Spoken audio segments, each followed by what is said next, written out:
1.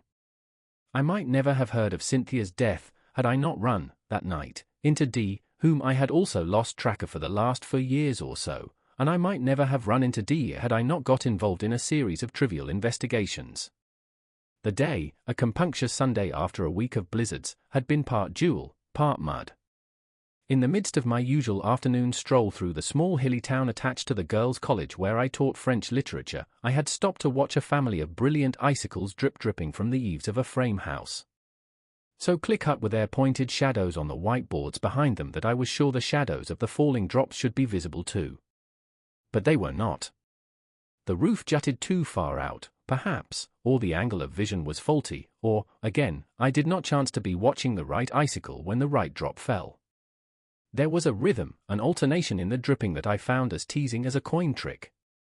It led me to inspect the corners of several house blocks, and this brought me to Kelly Road, and right to the house where D used to live when he was instructor here.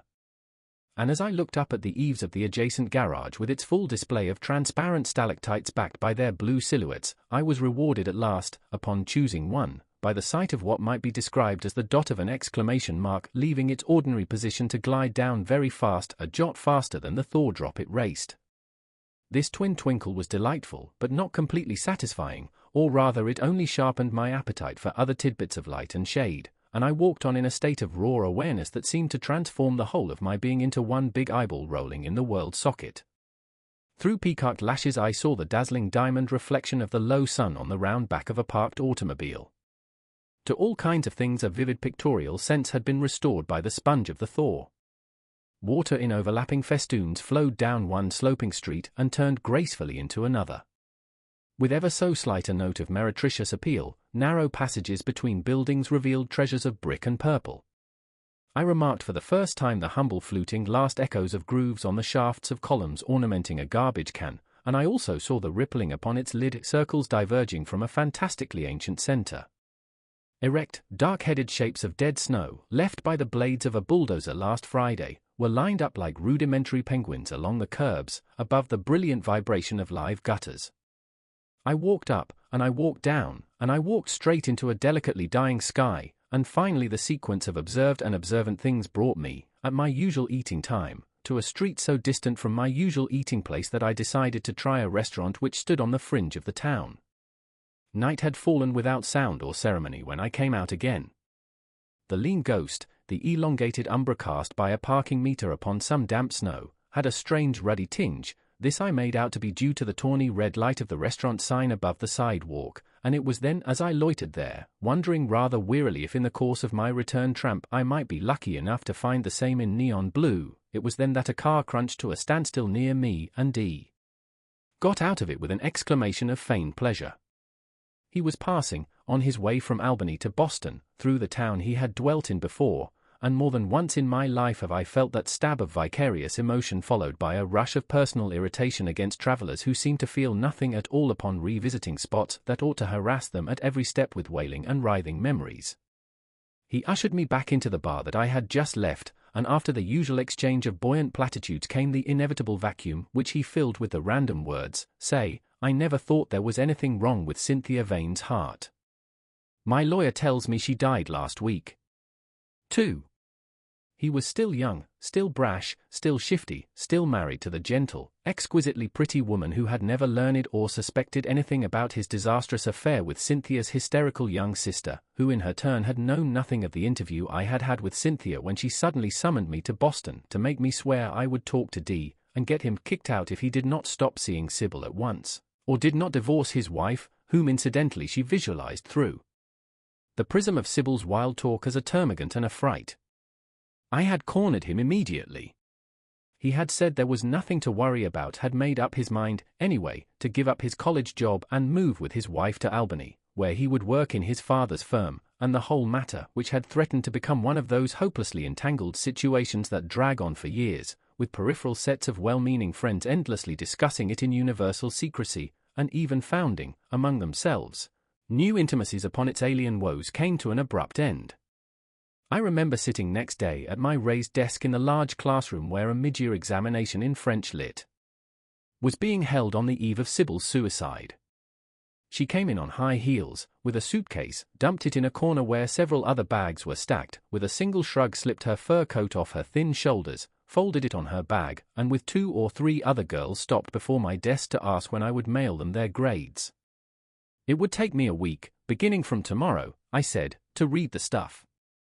I also remember wondering whether D had already informed her of his decision, and I felt acutely unhappy about my dutiful little student as during 150 minutes my gaze kept reverting to her, so childishly slight in close-fitting grey, and kept observing that carefully waved dark hair, that small flowered hat with a little hyaline veil as worn that season, and under it her small face broken into a cubist pattern by scars due to a skin disease, pathetically masked by a sunlamp tan that hardened her features, whose charm was further impaired by her having painted everything that could be painted, so that the pale gums of her teeth between cherry-red chapped lips and the diluted blue ink of her eyes under darkened lids were the only visible openings into her beauty.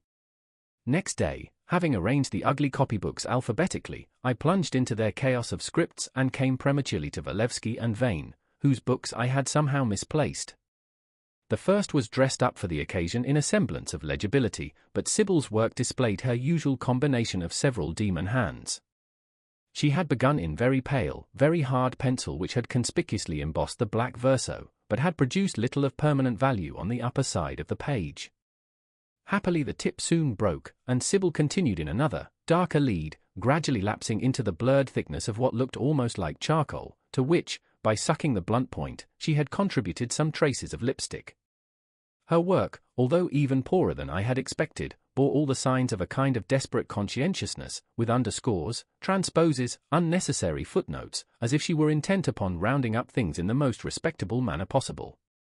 Then she had borrowed Mary Walewski's fountain pen and added, "Cet examen ist fini ainsi que ma vie. Adieu, jeunes filles.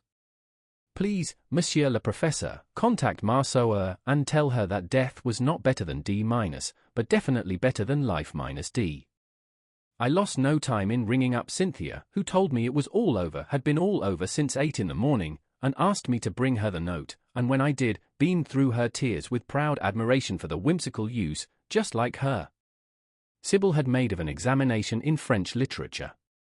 In no time she'd fixed 2 highballs, while never parting with Sybil's notebooks by now splashed with soda water and tears, and went on studying the death message, whereupon I was impelled to point out to her the grammatical mistakes in it and to explain the way girl is translated in American colleges lest students innocently bandy around the French equivalent of wench, or worse. These rather tasteless trivialities pleased Cynthia hugely as she rose, with gasps, above the heaving surface of her grief. And then, holding that limp notebook as if it were a kind of passport to a casual Elysium, where pencil points do not snap and a dreamy young beauty with an impeccable complexion wins a lock of her hair on a dreamy forefinger, as she meditates over some celestial test, Cynthia led me upstairs to a chilly little bedroom, just to show me, as if I were the police or a sympathetic Irish neighbour, 2 empty pill bottles and the tumbled bed from which a tender, inessential body, that D must have known down to its last velvet detail, had been already removed. 3. It was 4 or 5 months after her sister's death that I began seeing Cynthia fairly often. By the time I had come to New York for some vacational research in the public library, she had also moved to that city, where for some odd reason, in vague connection, I presume, with artistic motives, she had taken what people, immune to gooseflesh, term a cold water flat, down in the scale of the city's transverse streets. What attracted me was neither her ways, which I thought repulsively vivacious, nor her looks, which other men thought striking. She had wide-spaced eyes very much like her sister's, of a frank, frightened blue with dark points in a radial arrangement. The interval between her thick black eyebrows was always shiny, and shiny too were the fleshy volutes of her nostrils. The coarse texture of her epiderm looked almost masculine, and, in the stark lamplight of her studio, you could see the pores of her 32-year-old face fairly gaping at you like something in an aquarium. She used cosmetics with as much zest as her little sister had, but with an additional slovenliness that would result in her big front teeth getting some of the rouge. She was handsomely dark, wore a not too tasteless mixture of fairly smart heterogeneous things, and had a so-called good figure, but all of her was curiously frowsy, after a way I obscurely associated with left-wing enthusiasms in politics and advanced banalities in art, although, actually, she cared for neither. Her coily hairdo, on a part and bun basis, might have looked feral and bizarre had it not been thoroughly domesticated by its own soft unkemptness at the vulnerable nape. Her fingernails were gaudily painted, but badly bitten and not clean. Her lovers were a silent young photographer with a sudden laugh and two older men, brothers, who owned a small printing establishment across the street. I wondered at their tastes whenever I glimpsed, with a secret shudder, the higgledy-piggledy striation of black hairs that showed all along her pale shins through the nylon of her stockings with the scientific distinctness of a preparation flattened under glass, or when I felt, at her every movement, the dullish, stalish, not particularly conspicuous but all-pervading and depressing emanation that her seldom bathed flesh spread from under weary perfumes and creams. Her father had gambled away the greater part of a comfortable fortune, and her mother's first husband had been of Slav origin, but otherwise Cynthia Vane belonged to a good, respectable family. For aught we know, it may have gone back to kings and soothsayers in the mists of ultimate islands. Transferred to a newer world, to a landscape of doomed, splendid deciduous trees, her ancestry presented, in one of its first phases, a white churchville of farmers against a black thunderhead, and then an imposing array of townsmen engaged in mercantile pursuits, as well as a number of learned men, such as Dr. Jonathan Vane, the Gaunt Boar, 1780 to 1839, who perished in the conflagration of the steamer Lexington to become later an habitué of Cynthia's tilling table. I have always wished to stand genealogy on its head, and here I have an opportunity to do so, for it is the last scion, Cynthia, and Cynthia alone, who will remain of any importance in the Vane dynasty. I am alluding of course to her artistic gift, to her delightful, gay, but not very popular paintings, which the friends of her friends bought at long intervals and ideally should like to know where they went after her death, those honest and poetical pictures that illumined her living room, the wonderfully detailed images of metallic things, and my favorite, seen through a windshield or a windshield partly covered with rime, with a brilliant trickle, from an imaginary car roof, across its transparent part, and, through it all, the sapphire flame of the sky and a green and white fir tree. 4. Cynthia had a feeling that her dead sister was not altogether pleased with her, had discovered by now that she and I had conspired to break her romance, and so, in order to disarm her shade, Cynthia reverted to a rather primitive type of sacrificial offering, tinged, however, with something of Sybil's humour, and began to send to DS business address, at deliberately unfixed dates, such trifles as snapshots of Sybil's tomb in a poor light, cuttings of her own hair which was indistinguishable from Sybil's, a New England sectional map with an inked-in cross, midway between two Chase towns, to mark the spot where Dee and Sybil had stopped on October the 23rd, in broad daylight, at a lenient motel, in a pink and brown forest, and, twice, a stuffed skunk. Being as a conversationalist more voluble than explicit, she never could describe in full the theory of intervenient auras that she had somehow evolved. Fundamentally there was nothing particularly new about her private creed, since it presupposed a fairly conventional hereafter, a silent solarium of immortal souls, spliced with mortal antecedents, whose main recreation consisted of periodical hoverings over the dear quick. The interesting point was a curious practical twist that Cynthia gave to her tame metaphysics. She was sure that her existence was influenced by all sorts of dead friends, each of whom took turns in directing her fate, much as if she were a stray kitten which a schoolgirl in passing gathers up, and presses to her cheek, and carefully puts down again, near some suburban hedge, to be stroked presently by another transient hand or carried off to a world of doors by some hospitable lady. For a few hours, or for several days in a row, and sometimes recurrently, in an irregular series, for months or years, anything that happened to Cynthia, after a given person had died, would be, she said, in the manner and mood of that person. The event might be extraordinary, changing the course of one's life, or it might be a string of minute incidents just sufficiently clear to stand out in relief against one's usual day, and then shading off into still vaguer trivia as the aura gradually faded. The influence might be good or bad, the main thing was that its source could be identified. It was like walking through a person's soul, she said. I tried to argue that she might not always be able to determine the exact source, since not everybody has a recognizable soul, that there are anonymous letters and Christmas presents which anybody might send, that, in fact, what Cynthia called a usual day might be itself a weak solution of mixed auras, or simply the routine shift of a humdrum guardian angel. And what about God? Did or did not people who would resent any omnipotent dictator on earth look forward to one in heaven? And wars? What a dreadful idea, dead soldiers still fighting with living ones, or phantom armies trying to get at each other through the lives of crippled old men. But Cynthia was above generalities as she was beyond logic.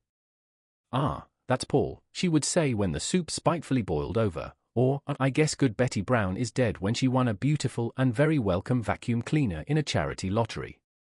And, with Jameson meanderings that exasperated my French mind, she would go back to a time when Betty and Paul had not yet departed, and tell me of the showers of well-meant, but odd and quite unacceptable, bounties, beginning with an old purse that contained a check for $3, which she picked up in the street and, of course, returned to the aforesaid Betty Brown. This is where she first comes in, a decrepit colored woman hardly able to walk, and ending with an insulting proposal from an old beau of hers. This is where Paul comes in, to paint straight pictures of his house and family for a reasonable remuneration, all of which followed upon the demise of a certain Mrs. Page, a kindly but petty old party who had pestered her with bits of matter-of-fact advice since Cynthia had been a child. Sybil's personality, she said, had a rainbow edge as if a little out of focus. She said that had I known Sybil better I would have at once understood how Sybil-like was the aura of minor events which, in spells, had suffused her, Cynthia's, existence after Sybil's suicide. Ever since they had lost their mother they had intended to give up their Boston home and move to New York, where Cynthia's paintings, they thought, would have a chance to be more widely admired, but the old home had clung to them with all its plush tentacles. Dead Sybil, however, had proceeded to separate the house from its view, a thing that affects fatally the sense of home. Right across the narrow street a building project had come into loud, ugly, scaffolded life. A pair of familiar poplars died that spring, turning to blonde skeletons. Workmen came and broke up the warm-colored lovely old sidewalk that had a special violet sheen on wet April days and had echoed so memorably to the morning footsteps of museum-bound Mr. Lever, who upon retiring from business at 60 had devoted a full quarter of a century exclusively to the study of snails. Speaking of old men, one should add that sometimes these posthumous auspices and interventions were in the nature of parody. Cynthia had been on friendly terms with an eccentric librarian called Pollock who in the last years of his dusty life had been engaged in examining old books for miraculous misprints such as the substitution ofs for the second H in the word hither. Contrary to Cynthia, he cared nothing for the thrill of obscure predictions. All he sought was the freak itself, the chance that mimics choice, the flaw that looks like a flower, and Cynthia, a much more perverse amateur of misshapen or illicitly connected words, puns, logogryphs, and so on, had helped the poor crank to pursue a quest that in the light of the example she cited struck me as statistically insane. Anyway, she said, on the third day after his death she was reading a magazine and had just come across a quotation from an imperishable poem that she, with other gullible readers, believed to have been really composed in a dream, when it dawned upon her that Alf was a prophetic sequence of the initial letters of Anna Livia Plurabelle, another sacred river running through, or rather around, yet another fake dream, while the additional H modestly stood, as a private signpost, for the word. That had so hypnotized Mr. Pollock. And I wish I could recollect that novel or short story, by some contemporary writer, I believe, in which, unknown to its author, the first letters of the words in its last paragraph formed, as deciphered by Cynthia, a message from his dead mother. 5. I am sorry to say that not content with these ingenious fancies Cynthia showed a ridiculous fondness for spiritualism. I refused to accompany her to sittings in which paid mediums took part. I knew too much about that from other sources. I did consent, however, to attend little farces rigged up by Cynthia and her two poker-faced gentlemen friends of the printing shop. They were podgy, polite, and rather eerie old fellows, but I satisfied myself that they possessed considerable wit and culture. We sat down at a light little table, and crackling tremors started almost as soon as we laid our fingertips upon it. I was treated to an assortment of ghosts that rapped out their reports most readily, though refusing to elucidate anything that I did not quite catch. Oscar Wilde came in and in rapid garbled French, with the usual anglicisms, obscurely accused Cynthia's dead parents of what appeared in my jottings as plagiatism. A brisk spirit contributed the unsolicited information that he, John Moore, and his brother Bill had been coal miners in Colorado and had perished in an avalanche at Crested Butte in January 1883. Frederick Myers, an old hand at the game, hammered out a piece of verse, oddly resembling Cynthia's own fugitive productions, which in part reads in my notes. What is this, the conjurer's rabbit, or a flore but genuine gleam, and which can check the perilous habit and dispel the dolorous dream? Finally, with a great crash and all kinds of shudderings and jig-like movements on the part of the table, Leo Tolstoy visited our little group and, when asked to identify himself by specific traits of terrene habitation, launched upon a complex description of what seemed to be some Russian type of architectural woodwork, figures on boards, man, horse, cock, man, horse, cock, all of which was difficult to take down, hard to understand, and impossible to verify. I attended 2 or 3 other sittings which were even sillier, but I must confess that I preferred the childish entertainment they afforded and the cider we drank, Podgy and Pudgy were teetotalers, to Cynthia's awful house parties. She gave them at the Wheelers' nice flat next door, the sort of arrangement dear to her centrifugal nature, but then, of course, her own living room always looked like a dirty old pallet. Following a barbaric, unhygienic, and adulterant custom, the guests' coats, still warm on the inside, were carried by quiet, baldish Bob Wheeler into the sanctity of a tidy bedroom and heaped on the conjugal bed. It was also he who poured out the drinks, which were passed around by the young photographer while Cynthia and Mrs. Wheeler took care of the canapes. A late arrival had the impression of lots of loud people unnecessarily grouped within a smoke-blue space between 2 mirrors gorged with reflections. Because, I suppose, Cynthia wished to be the youngest in the room, the women she used to invite, married or single, were, at the best, in their precarious 40s. Some of them would bring from their homes, in dark taxis, intact vestiges of good looks, which, however, they lost as the party progressed. It has always amazed me the ability sociable weekend revellers have of finding almost at once, by a purely empiric but very precise method, a common denominator of drunkenness, to which everybody loyally sticks before descending, altogether, to the next level. The rich friendliness of the matrons was marked by tomboyish overtones, while the fixed inward look of amiably tight men was like a sacrilegious parody of pregnancy. Although some of the guests were connected in one way or another with the arts, there was no inspired talk, no wreathed, elbow-propped heads, and of course no flute girls. From some vantage point where she had been sitting in a stranded mermaid pose on the pale carpet with 1 or 2 younger fellows, Cynthia, her face varnished with a film of beaming sweat, would creep up on her knees, a proffered plate of nuts in one hand, and crisply tap with the other the athletic leg of Cochrane or Corcoran, an art dealer, ensconced, on a pearl-grey sofa, between 2 flushed, happily disintegrating ladies. At a further stage there would come spurts of more riotous gaiety. Corcoran or Karansky would grab Cynthia or some other wandering woman by the shoulder and lead her into a corner to confront her with a grinning imbroglio of private jokes and rumours, whereupon, with a laugh and a toss of her head, she would break away. And still later there would be flurries of intersexual chumminess, jocular reconciliations, a bare fleshy arm flung around another woman's husband, he standing very upright in the midst of a swaying room, or a sudden rush of flirtations, anger, of clumsy pursuit, and the quiet half-smile of Bob Wheeler picking up glasses that grew like mushrooms in the shade of chairs. After one last party of that sort, I wrote Cynthia a perfectly harmless and, on the whole, well-meant note, in which I poked a little Latin fun at some of her guests. I also apologized for not having touched her whiskey, saying that as a Frenchman I preferred the grape to the grain. A few days later I met her on the steps of the public library, in the broken sun, under a weak cloudburst, opening her amber umbrella, struggling with a couple of armpit books, of which I relieved her for a moment, Footfalls on the Boundary of Another World by Robert Dale Owen, and something on spiritualism and Christianity, when, suddenly, with no provocation on my part, she blazed out at me with vulgar vehemence, using poisonous words, saying through pear-shaped drops of sparse rain that I was a prig and a snob, that I only saw the gestures and disguises of people that Corcoran had rescued from drowning, in 2 different oceans, 2 men by an irrelevant coincidence both called Corcoran, that romping and screeching lone winter had a little girl doomed to grow completely blind in a few months, and that the woman in green with the frissided chest whom I had snubbed in some way or other had written a national bestseller in 1932. Strange Cynthia!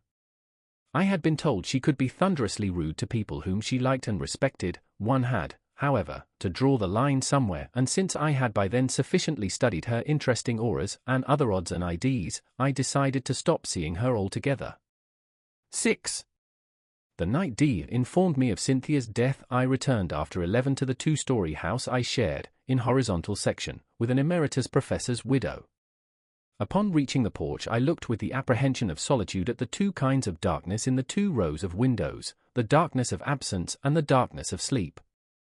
I could do something about the first, but could not duplicate the second. My bed gave me no sense of safety, its springs only made my nerves bounce. I plunged into Shakespeare's sonnets, and found myself idiotically checking the first letters of the lines to see what sacramental words they might form.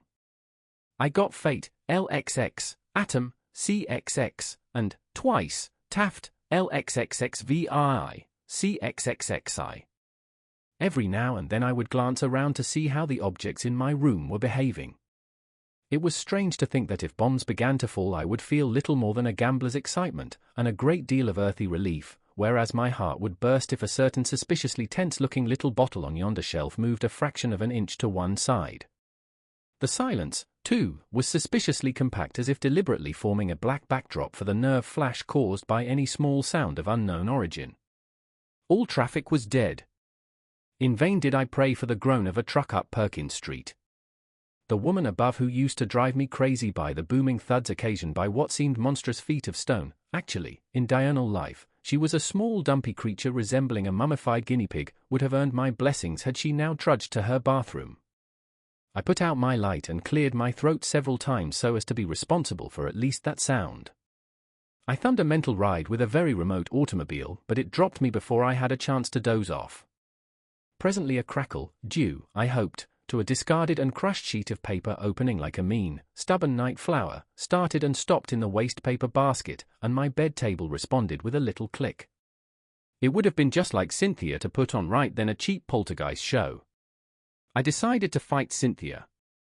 I reviewed in thought the modern era of raps and apparitions, beginning with the knockings of 1848, at the hamlet of Hydesville, New York, and ending with grotesque phenomena at Cambridge, Massachusetts. I evoked the ankle bones and other anatomical castanets of the Fox sisters, as described by the sages of the University of Buffalo, the mysteriously uniform type of delicate adolescent in bleak Epworth or Tedworth, radiating the same disturbances as in old Peru, solemn Victorian orgies with roses falling and accordions floating to the strains of sacred music, professional impostors regurgitating moist cheesecloth, Mr. Duncan, a lady medium's dignified husband, who, when asked if he would submit to a search, excused himself on the ground of soiled underwear, old Alfred Russel Wallace, the naive naturalist, refusing to believe that the white form with bare feet and unperforated earlobes before him, at a private pandemonium in Boston, could be prim Miss Cook whom he had just seen.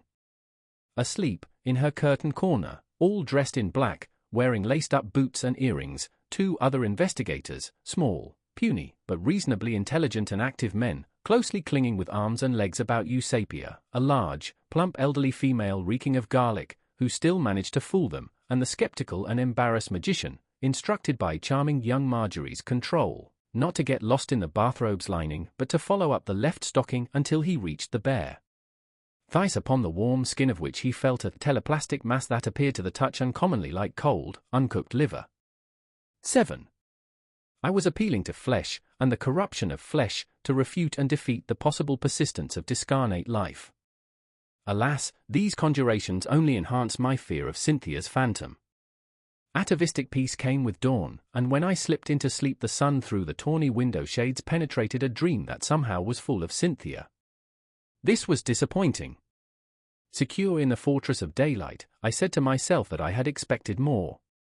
She, a painter of glass bright minutiae, and now so vague. I lay in bed, thinking my dream over and listening to the sparrows outside. Who knows, if recorded and then run backward, those bird sounds might not become human speech, voiced words, just as the latter become a twitter when reversed? I set myself to reread my dream backward, diagonally, up, down, trying hard to unravel something Cynthia-like in it, something strange and suggestive that must be there. I could isolate, consciously, little. Everything seemed blurred, yellow-clouded, yielding nothing tangible. Her inept acrostics, maudlin evasions, theopathies, every recollection formed ripples of mysterious meaning. Everything seemed yellowly blurred, elusive, lost.